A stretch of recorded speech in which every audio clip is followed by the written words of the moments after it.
Yes, dictation 5 second बाद start होगा। Speed 80 WPM।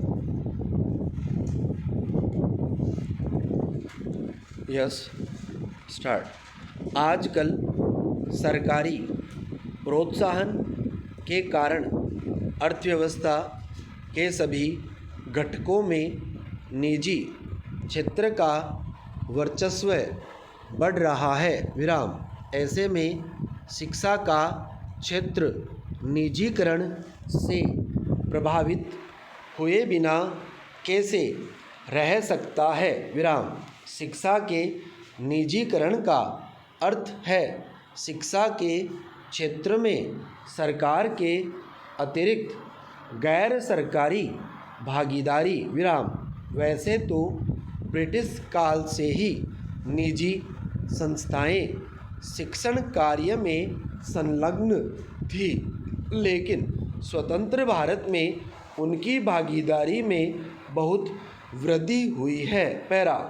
प्रारंभ में भारतीय संविधान में शिक्षा विषय को राज्य सूची के अंतर्गत शामिल किया गया था, लेकिन बाद में केंद्र सरकार ने यह अनुभव किया कि चूंकि शिक्षा प्रत्यक्ष रूप से राष्ट्र के निर्माण में महत्वपूर्ण भूमिका निभाती है, इसलिए यह केंद्र सरकार के लिए भी महत्व का विषय है। विराम।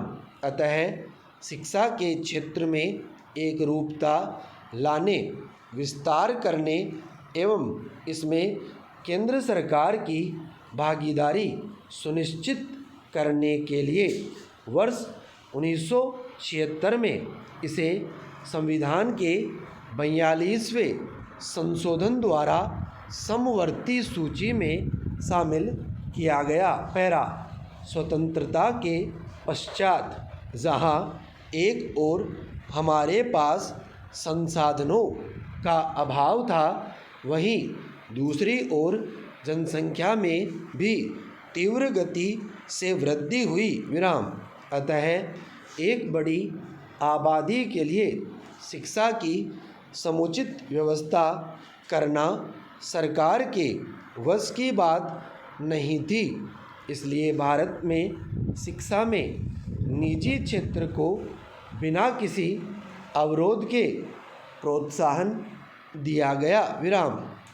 निजी क्षेत्र को शिक्षा की ओर आकर्षित करने के लिए सरकार ने कई कदम उठाए, जैसे निजी संस्थानों को आर्थिक सहायता देना, उनके लिए अनुदान का प्रावधान करना, शैक्षणिक इमारत हेतु कम मूल्य पर भूमि उपलब्ध कराना आदि। विराम। पैरा।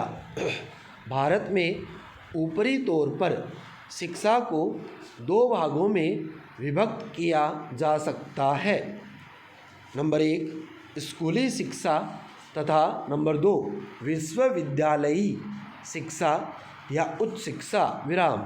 आज इन दोनों ही क्षेत्रों में निजी संस्थानों की भागीदारी दृष्टिगोचर होती है। विराम। यही कारण है कि यहाँ सरकारी शिक्षा व्यवस्था के समानांतर निजी शिक्षा प्रणाली भी संचालित है। विराम। शिक्षा के निजीकरण ने इस क्षेत्र के प्रसार में सकारात्मक योगदान दिया है। विराम। पैरा।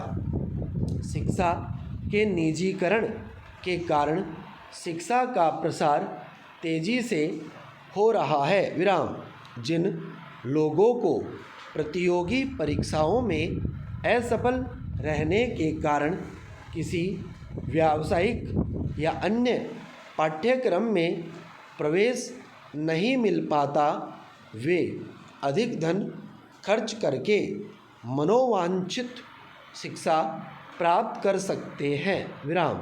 इस तरह शिक्षा के निजीकरण के कारण देश का धन सकारात्मक कार्यों में लग रहा है। विराम। नई शिक्षण संस्थाओं की स्थापना के कारण नवयुवकों को रोजगार के नए अवसर उपलब्ध हो रहे हैं। विराम स्टॉप।